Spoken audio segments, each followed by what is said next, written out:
IELTS 15. Published by Cambridge University Press and Cambridge Assessment English 2020.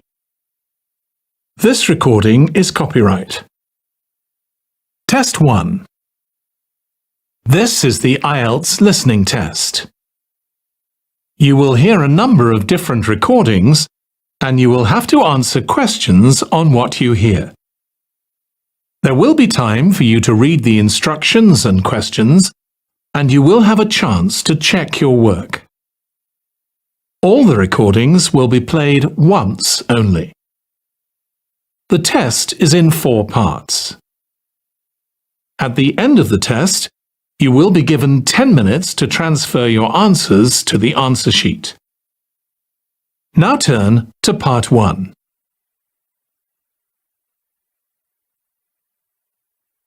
Part 1. You will hear a woman phoning a friend to get information about a job agency. First, you have some time to look at questions 1 to 5.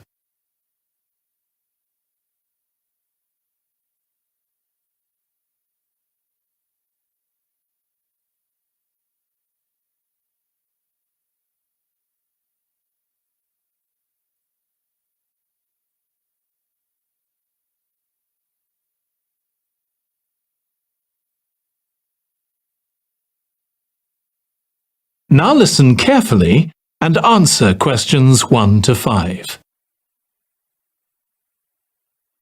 Hello, William. This is Amber. You said to phone if I wanted to get more information about the job agency you mentioned. Is now a good time? Hi, Amber. Yes, fine. So the agency I was talking about is called Bankside.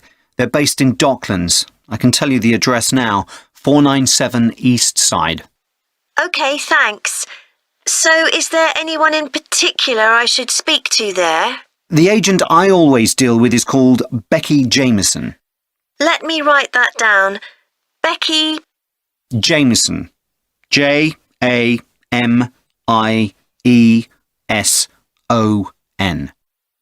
Do you have her direct line? Yes, it's in my contacts somewhere. Right, here we are.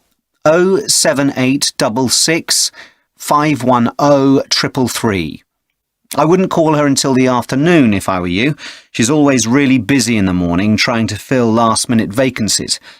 She's really helpful and friendly, so I'm sure it would be worth getting in touch with her for an informal chat. It's mainly clerical and admin jobs they deal with, isn't it? That's right. I know you're hoping to find a full-time job in the media eventually, but Becky mostly recruits temporary staff for the finance sector, which will look good on your CV and generally pays better too. Yeah, I'm just a bit worried because I don't have much office experience. I wouldn't worry. They'll probably start you as a receptionist or something like that.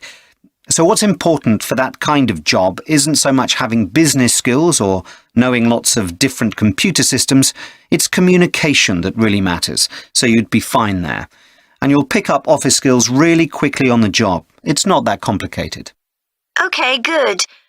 So how long do people generally need temporary staff for? It would be great if I could get something lasting at least a month. That shouldn't be too difficult. But you're more likely to be offered something for a week at first, which might get extended. It's unusual to be sent somewhere for just a day or two. Right. I've heard the pay isn't too bad. Better than working in a shop or a restaurant. Oh yes, definitely. The hourly rate is about £10, $11 if you're lucky. That's pretty good. I was only expecting to get £8 or £9 an hour. Before you hear the rest of the conversation, you have some time to look at questions 6 to 10.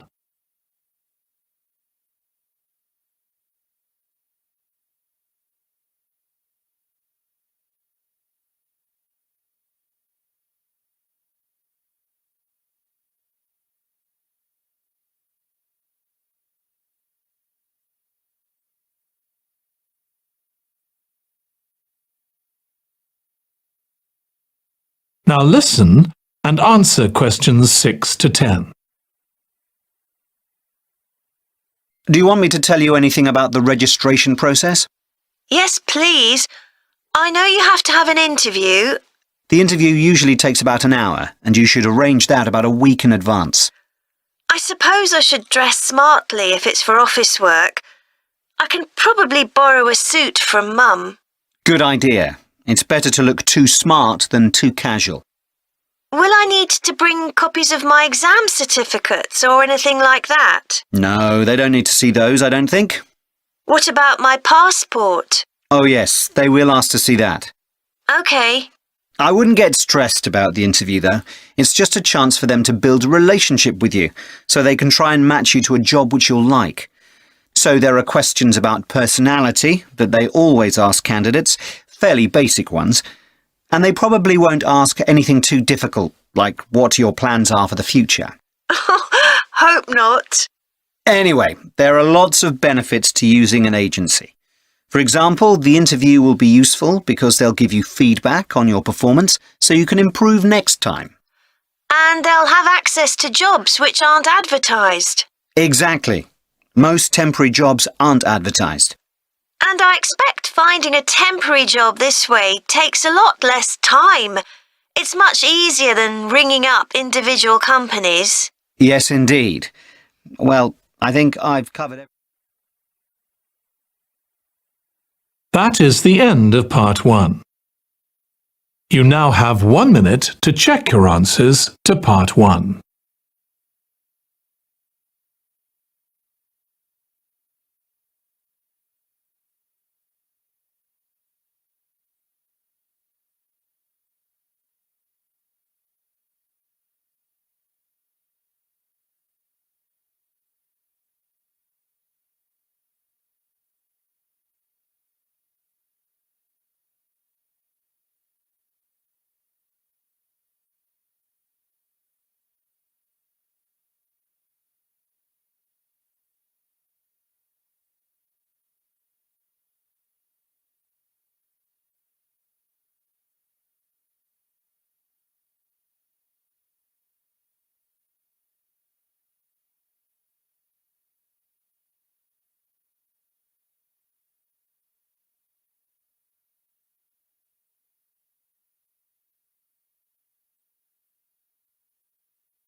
Part 2.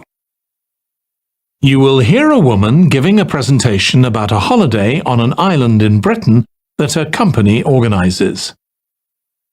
First, you have some time to look at questions 11 to 14.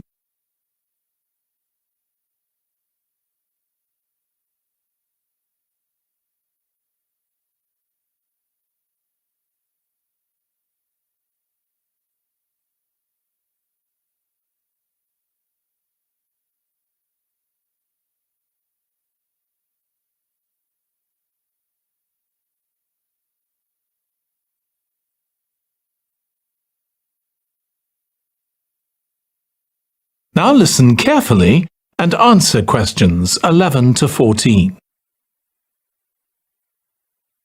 Good morning.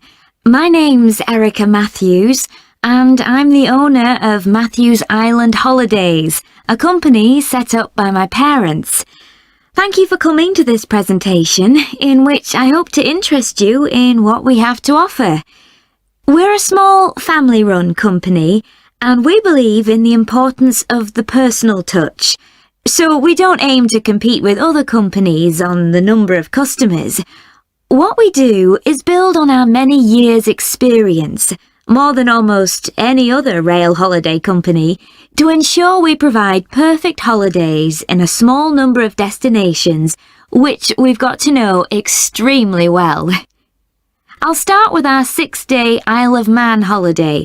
This is a fascinating island in the Irish Sea, with Wales to the south, England to the east, Scotland to the north, and Northern Ireland to the west.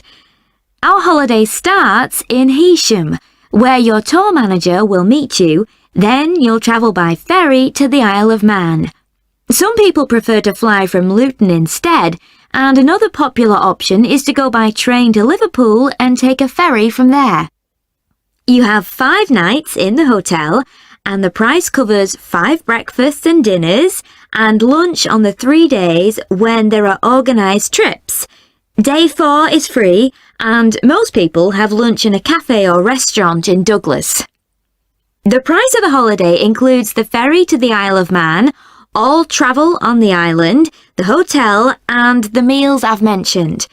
Incidentally, we try to make booking our holidays as simple and fair as possible, so unlike with many companies, the price is the same whether you book 6 months in advance or at the last minute, and there's no supplement for single rooms in hotels. If you make a booking, then need to change the start date, for example because of illness, you're welcome to change to an alternative date or a different tour for a small administrative fee. Before you hear the rest of the talk, you have some time to look at questions 15 to 20.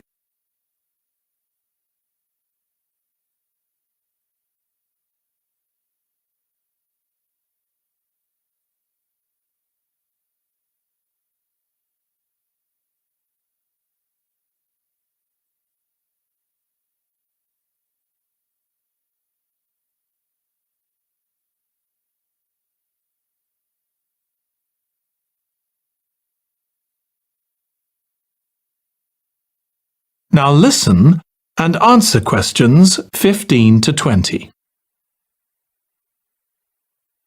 Okay, so what does the holiday consist of?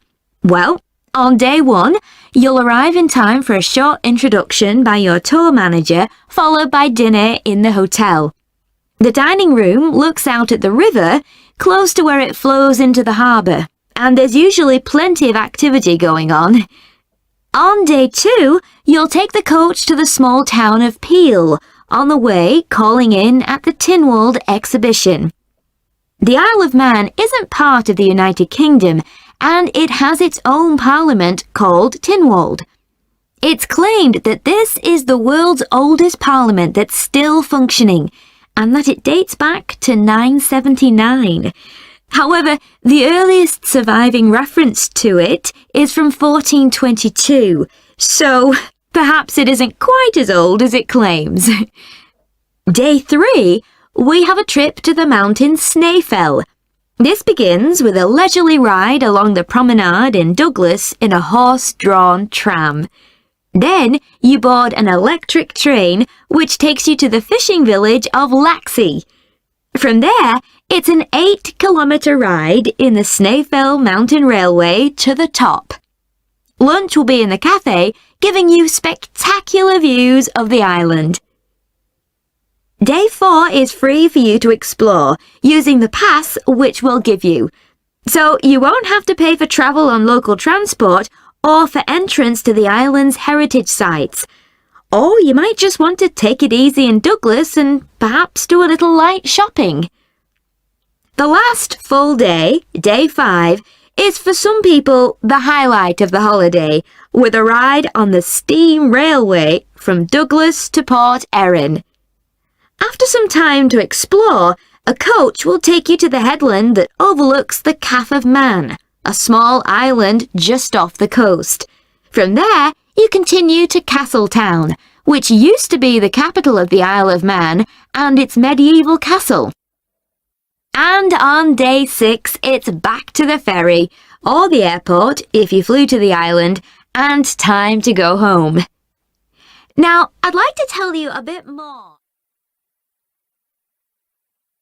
That is the end of part 2. You now have 30 seconds to check your answers to part 2.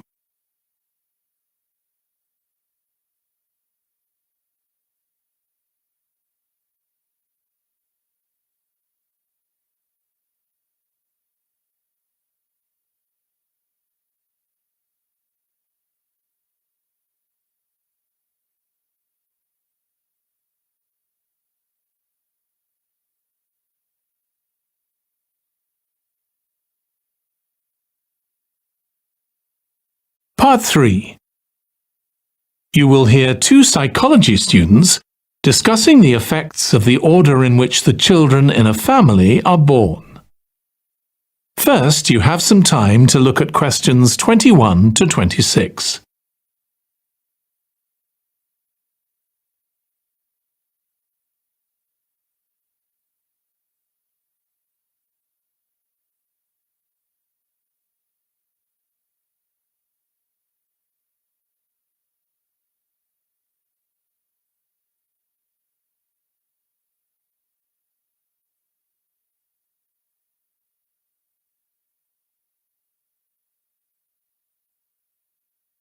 Now listen carefully and answer questions 21 to 26. Ed, how are you getting on with the reading for our presentation next week? Well, okay, Ruth, but there's so much of it. I know. I hadn't realised birth order was such a popular area of research. But the stuff on birth order and personality is mostly unreliable. From what I've been reading, a lot of the claims about how your position in the family determines certain personality traits are just stereotypes, with no robust evidence to support them. OK, but that's an interesting point. We could start by outlining what previous research has shown. There are studies going back over 100 years. Yeah, so we could just run through some of the typical traits. Like the consensus seems to be that oldest children are generally less well-adjusted because they never get over the arrival of a younger sibling. Right, but on a positive note, some studies claim that they were thought to be good at nurturing. Certainly in the past, when people had large families, they would have been expected to look after the younger ones. There isn't such a clear picture for middle children, but one trait that a lot of the studies mention is that they are easier to get on with than older or younger siblings. Generally eager to please and helpful, although that's certainly not accurate as far as my family goes. My middle brother was a nightmare, always causing fights and envious of whatever I had. As I said, none of this seems to relate to my own experience. I'm the youngest in my family, and I don't recognise myself in any of the studies I've read about. I'm supposed to have been a sociable and confident child who made friends easily, but I was actually terribly shy. Really? That's funny. There have been hundreds of studies on twins, but mostly about nurture versus nature. There was one on personality which said that a twin is likely to be quite shy in social situations because they always have their twin around to depend on for support. My cousins were like that when they were small. They were only interested in each other and found it hard to engage with other kids. They're fine now, though. Only children have had a really bad press. A lot of studies have branded them as loners who think the world revolves around them because they've never had to fight for their parents' attention. That does seem a bit harsh. One category I hadn't considered before was children with much older siblings. A couple of studies mentioned that these children grow up more quickly and are expected to do basic things for themselves, like getting dressed. I can see how that might be true, although I expect they're sometimes the exact opposite, playing the baby role and clamouring for special treatment. Before you hear the rest of the discussion, you have some time to look at questions 27 to 30.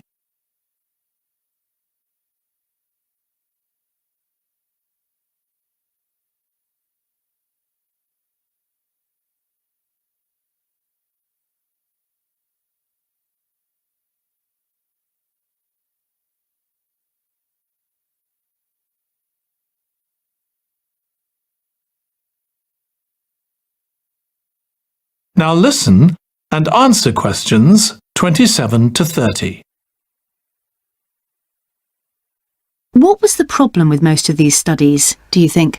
I think it was because, in a lot of cases, data was collected from only one sibling per family, who rated him or herself and his or her siblings at the same time. Some of the old research into the relationship between birth order and academic achievement has been proved to be accurate, though. Performances in intelligence tests declined slightly from the eldest child to his or her younger siblings.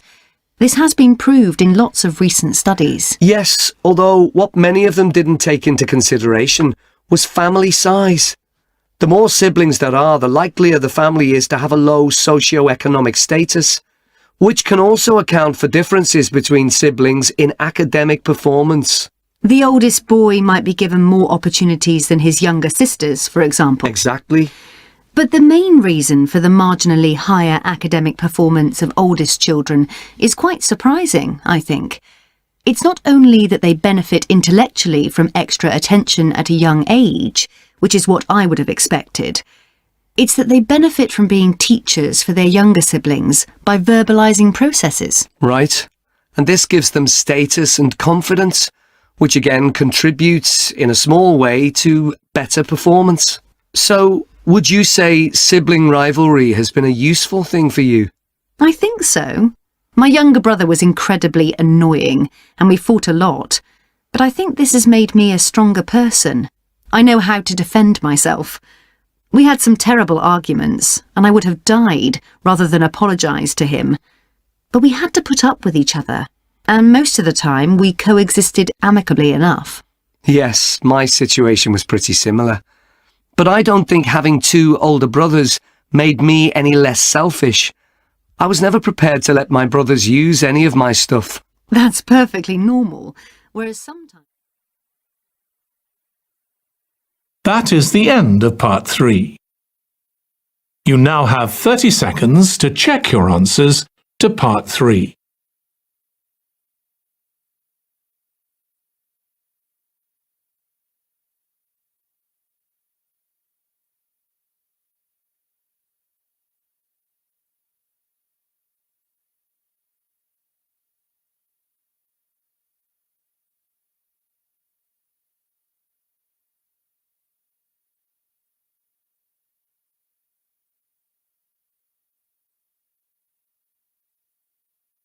Part 4. You will hear a student giving a presentation about a type of tree known as the eucalyptus, which is common in Australia. First, you have some time to look at questions 31 to 40.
Now listen carefully and answer questions 31 to 40. Today, I'm going to talk about the eucalyptus tree. This is a very common tree here in Australia, where it's also sometimes called the gum tree. First, I'm going to talk about why it's important. Then I'm going to describe some problems it faces at present. Right, well, the eucalyptus tree is an important tree for lots of reasons. For example, it gives shelter to creatures like birds and bats, and these and other species also depend on it for food, particularly the nectar from its flowers. So it supports biodiversity. It's useful to us humans too, because we can kill germs with a disinfectant made from oil extracted from eucalyptus leaves. The eucalyptus grows all over Australia, and the trees can live for up to 400 years. So it's alarming that all across the country, numbers of eucalyptus are falling because the trees are dying off prematurely. So, what are the reasons for this? One possible reason is disease. As far back as the 1970s, the trees started getting a disease called Mundula yellows. The tree's leaves would gradually turn yellow, then the tree would die. It wasn't until 2004 that they found the cause of the problem was lime, or calcium hydroxide, to give it its proper chemical name, which was being used in the construction of roads. The lime was being washed away into the ground and affecting the roots of the eucalyptus trees nearby. What it was doing was preventing the trees from sucking up the iron they needed for healthy growth. When this was injected back into the affected trees, they immediately recovered. But this problem only affected a relatively small number of trees.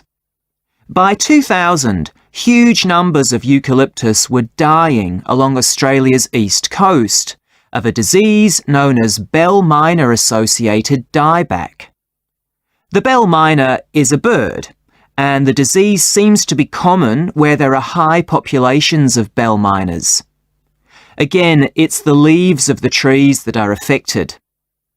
What happens is that insects settle on the leaves and eat their way round them, destroying them as they go, and at the same time they secrete a solution which has sugar in it. The bell miner birds really like this solution, and in order to get as much as possible, they keep away other creatures that might try to get it. So these birds and insects flourish at the expense of other species, and eventually so much damage is done to the leaves that the tree dies.